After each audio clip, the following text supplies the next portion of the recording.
चले झाबुआ से बड़ी जानकारी, जहां नाबालिग से गैंगरेप का मामला सामने आया है। 2 नाबालिग समेत 3 आरोपी गिरफ्तार किए गए हैं। मामले में आरोपियों के पास से कट्टा भी बरामद किया गया है। गरबा देखकर लौट रही थी नाबालिग। कल्याणपुरा इलाके की ये पूरी वारदात बताई जा रही है। बड़ी और अहम जानकारी से आप सभी को रूबरू करा रहे हैं। झाबुआ से ये बड़ी खबर है और इसी पर ज्यादा जानकारी के साथ हमारे झाबुआ संवाददाता सचिन जोशी जुड़ चुके हैं। सीधा रुख करेंगे। सचिन, क्या कुछ जानकारी आखिर इस पूरे मामले से जुड़ी हुई? जी बिल्कुल, देखिए माता की आराधना का पर्व होता है और उस आराधना के पर्व के अंतिम दिन इस तरीके की दुखद ये वारदात हुई, ये दर्दनाक हादसा हुआ इस नाबालिग के साथ में। कल्याणपुरा थाना क्षेत्र के ढीबर ग्राम का ये मामला है, जहां पर इस नाबालिग के साथ में उसी के गांव के 3 युवकों ने ये हादसा, ये वारदात को अंजाम दिया, जिसमें 2 नाबालिग हैं और 1 बालिग है। इन तीनों ही आरोपियों की फिलहाल पुलिस ने गिरफ्तारी कर ली है और एक बालिग आरोपी के पास से देसी कट्टा और एक जिंदा कारतूस पुलिस ने बरामद किया है। 23 तारीख की मध्य रात्रि 23 और 24 की दरमियानी रात की यह घटना है। बालिका, इस नाबालिग जो पीड़िता है, वो इस हादसे से इतनी ज्यादा परेशान थी कि वो अपने परिजनों को इस घटना के बारे में जानकारी तक नहीं दे पाई। अगले दिन माता के पूछने पर उस बालिका ने इस पूरी घटना के बारे में जानकारी दी, तब जाकर के कहीं यह मामला दर्ज हुआ। हालांकि 24 घंटे के भीतर ही पुलिस ने इन आरोपियों की पहचान करके उन्हें गिरफ्तार कर लिया।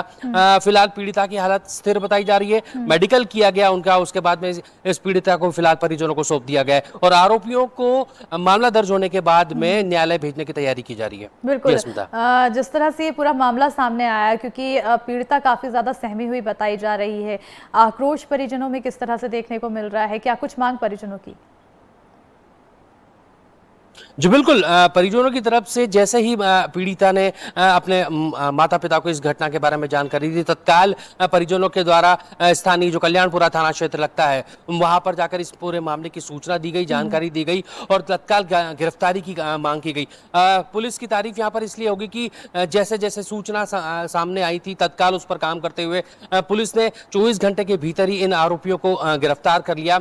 और बताया जा रहा है कि जिस एक आरोपी के पास से देसी कट्टा और जिंदा कारतूस बरामद हुआ है, वो कहीं एक अन्य इलाके में इसी तरीके की धोष धपट दे रहा था। सूचना थी मुखबिर के द्वारा पुलिस को कि वहां पर वो इस तरीके की एक और वारदात करने के फिराक में है, लोगों को डरा रहा है, धमका रहा है उस देसी कट्टे के माध्यम से। तत्काल पुलिस ने कार्रवाई करते हुए उस आरोपी पहले उस बालिग आरोपी को गिरफ्तार किया, जिससे पूछताछ के बाद में 2 अन्य नाबालिग के बारे में जानकारी मिली थी और पुलिस ने उन 2 नाबालिग आरोपियों को भी गिरफ्तार कर लिया है। बिल्कुल जी, पुलिस कार्रवाई करने का दावा कर रही है और जी बिल्कुल, क्योंकि लड़कियों की सुरक्षा के लिए लगातार सरकार की तरफ से तमाम दावे किए जाते हैं, प्रयास किए जाते हैं कि बालिकाओं को सुरक्षित रखा जाए, लड़कियों को सुरक्षित रखा जाए।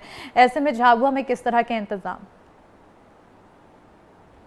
जी बिल्कुल स्मिता, जैसे मैंने कहा कि माता की आराधना का पर्व होता है देर रात तक, चूंकि गुजरात से सटा हुआ ये जिला है, यहाँ पर गरबों को लेकर के खासा उत्साह रहता है। न केवल शहरी क्षेत्र बल्कि ग्रामीण इलाकों में भी बड़ी संख्या में गरबा पंडाल लगते हैं और देर रात तक माता की आराधना का ये पर्व चलता रहता है।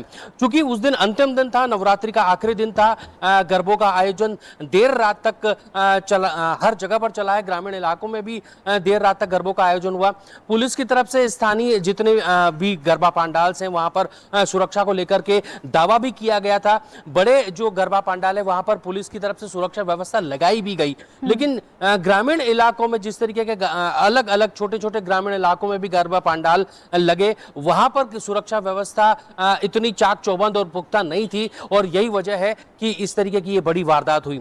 जो वारदात में शामिल युवक हैं, इस पीड़िता के गांव के ही युवक बताए जा रहे हैं और बताया जा रहा है कि जब ये गरबा आयोजन खत्म हुआ था और वहां से ये पीड़िता, जो नाबालिग पीड़िता है, वो अपने घर के लिए निकली थी और एक सुनसान इलाके में उसके घर के जाने से पहले ही इन तीनों आरोपियों ने उसको रोक करके उसके साथ ये दुष्कर्म की वारदात को अंजाम दिया। बिल्कुल सचिन, ये आरोपियों की पहचान क्या बताई जा रही है? इसके अलावा आरोपी क्या पहले से ही इस तरह की कई घटनाओं को अंजाम दे चुके हैं? इनका रिकॉर्ड क्या कुछ पुराना? जी बिल्कुल, पुलिस इस तमाम बिंदुओं पर काम कर रही है, रिकॉर्ड्स भी तलाश किए जा रहे हैं कि जैसा अभी पुलिस ने बताया कि जो मुख्य जो बालिग आरोपी है वो एक अन्य इलाके में इसी देसी कट्टे के माध्यम से लोगों को धमकाते हुए पाया गया और जिसकी सूचना मिली थी और उस पर यह कार्रवाई हुई है। लिहाजा पुलिस को ने इसके पुराने बैकग्राउंड भी चेक कर रही है, दूसरे बिंदुओं पर भी जांच की जा रही है। इनके जो अलग दूसरे जो वारदात में लिप्त होने की संभावनाओं पर भी पुलिस इनकार नहीं कर रही है और पुलिस की तरफ से दावा किया जा रहा है कि तमाम उन जानकारियों को जुटा करके ऐसे आरोपियों के खिलाफ सख्त से सख्त कार्रवाई की जाएगी। बिल्कुल, क्योंकि अब ये मामला काफी बड़ा मामला है, क्योंकि दुष्कर्म का मामला है। ऐसे में उम्मीद की जा रही है जल्द से जल्द इस पर कार्रवाई हो। बहरहाल बहुत बहुत शुक्रिया सचिन तमाम जानकारी देने के लिए।